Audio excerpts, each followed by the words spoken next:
Rule changes have had a positive effect on baseball going way back throughout the history of the game. If you go back 130 years to 1893, that's when they first decided that the pitcher's mound needed to be 60 feet 6 inches from home plate. The curveball had just been invented.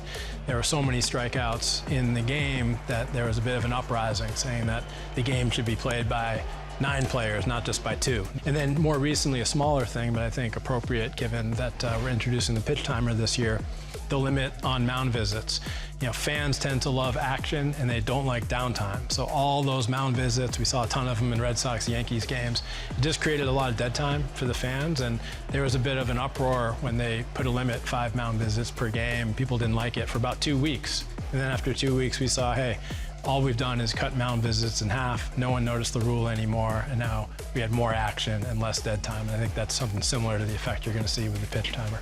Over the last couple of decades, we've seen more and more dead time between pitches, and it's no one's fault specifically. It's not just the pitchers, not just the hitters, and all players are trying to do is get comfortable and get an advantage and perform at their best. But when you see hitters starting to step out between every pitch, you see pitchers walking around the mound, taking 30 seconds between pitches, ultimately the loser in that equation is the fans. And throughout baseball history, it was expected that you'd see a pitch delivered every 12, 13 seconds. That's what we all grew up with, a great pace to the game that way, very natural, very organic. And now in recent years, teams are even encouraging their pitchers to take longer for maximum recovery, and it enables them to go max effort on every pitch. And we're not at a point where there's 4 minutes between balls put in play. So it's a relatively recent phenomenon, and by moving back to a pitch every 15 seconds or so, we're actually going to restore the game to the way it was traditionally played throughout baseball history. I think players are taking longer between pitches now compared to throughout most of baseball history, just because there's more information in the game. You see a lot of processing of data between pitches, whether it's the catcher going through the scouting report, going through all the numbers in his mind, pitchers doing the same thing, hitters stepping out, trying to set themselves, trying to anticipate what the next pitch is going to be. There's some evidence that more time between pitches allows for more complete physical recovery, enabling pitchers to throw every pitch at max effort. Another one comes, and a swing and a miss just crossed him. Got it. And he threw the changeup for strike 3. Swung on and missed strike 3. Swing and a miss. He got him. He strikes out the side. So I just think it's a combination of players taking advantage of the time, using it to their advantage mentally, physically, and strategically. But it's certainly a trend we've seen a lot more of the last couple decades compared to baseball history. The pace and flow to the game was much improved. I think baseball was designed to be played with a pitch thrown every 15 seconds. So then I said, all right, let's just watch in that bat. I'm going to go back and just show you in the 3rd inning to give you an idea against Sosa what it looks like to face Framber. He gets the ball back. Once it hits the catcher's glove, it comes back to him. It'd be 15 seconds for the pitcher to get ready, go, deliver his pitch, right? He's ready at 10. When this version of the pitch timer was adopted throughout the minor leagues, we saw tremendous impact. On average, game times were shorter by about 25 minutes. The flow to the game was much improved. Baseball was designed to be played with a pitch thrown every 15 seconds or so, so that was more enjoyable for players and fans alike. With pitchers locked in and hitters staying in the box, we saw walks go down as pitchers were aggressive inside the strike zone. We saw strikeouts go down, better defensive plays as fielders could stay locked in with a better pace of play. So there's overall a better brand of baseball with more action in a shorter amount of time, which is great for the fans. Stolen bases have become less and less frequent, and stolen base attempts have become less and less frequent throughout baseball over the last 20 years or so. We're down to seeing just over 1 stolen base attempt per game between the 2 teams, and fans actually love stolen bases. When we outreach to fans and ask them their favorite events in the game, it's stolen bases, doubles, and triples, and 88% of fans want to see more stolen base activity in the game. He can beat you with his legs. He's one of the fastest men in baseball. Throw down to second base, and Randy is in there. With his legs, with his arm, with his bat. A key stolen base for Julio Rodriguez. With new rules like the limitation on pickoff throws, you have 2 free picks per plate appearances, but after that you have to retire the runner if you're going to throw over.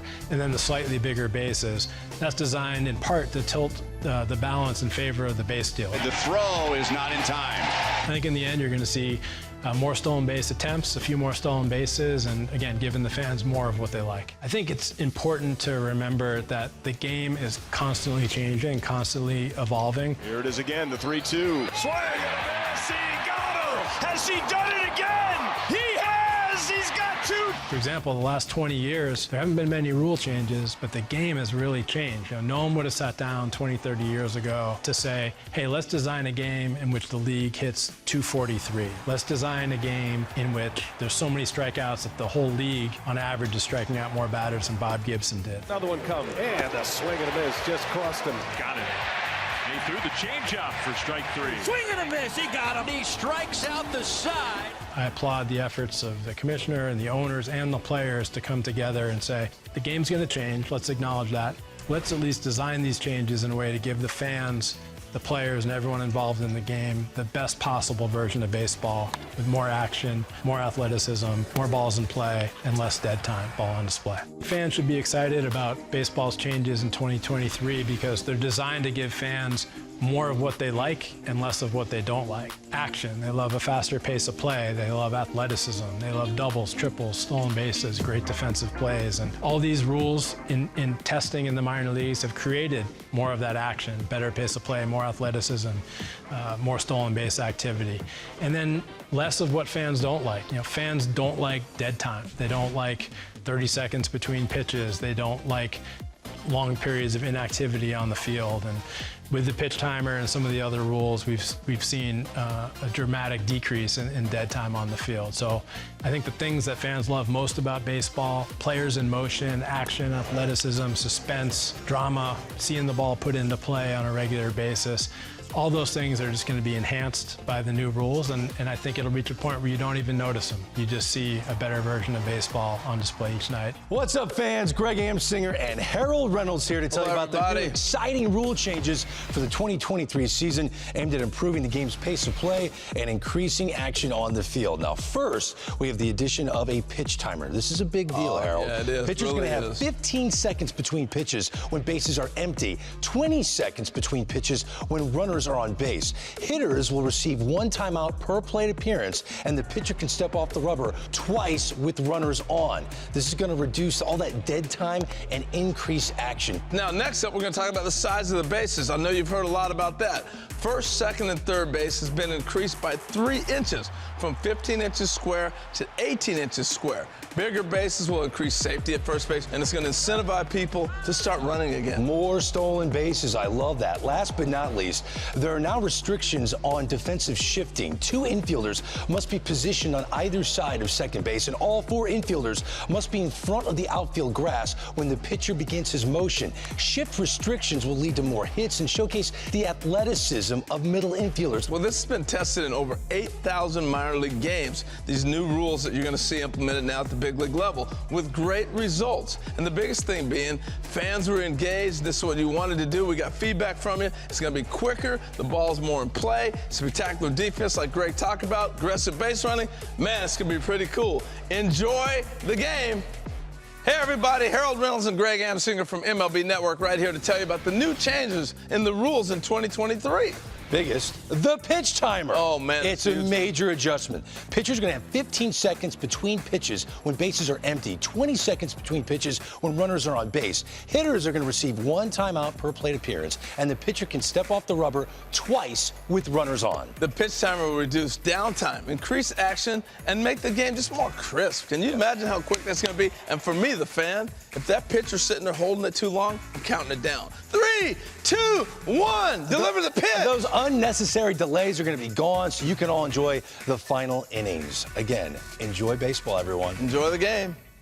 Hey everyone, Greg Amsinger and Harold Reynolds here to tell you about an exciting new rule change for the 2023 season. There are now restrictions on defensive shifting, Harold. Yes, and here's how it's going to work. When the pitch is released, 2 infielders must be on position on either side of second base. All 4 infielders must be in front of the outfield grass when the pitcher begins his motion. Now, shift restrictions will lead to more hits and showcase the athleticism of middle infielders like my guy had in the 80s and 90s. Line drive, Reynolds diving, stop at second base. This is going to allow some of the best athletes in the world to show off the full extent of their abilities. Pena singles into left field. And lined into left to base hit. And the Blue Jays walk it off. and create a more traditional look on the field. So there's only one thing left to do.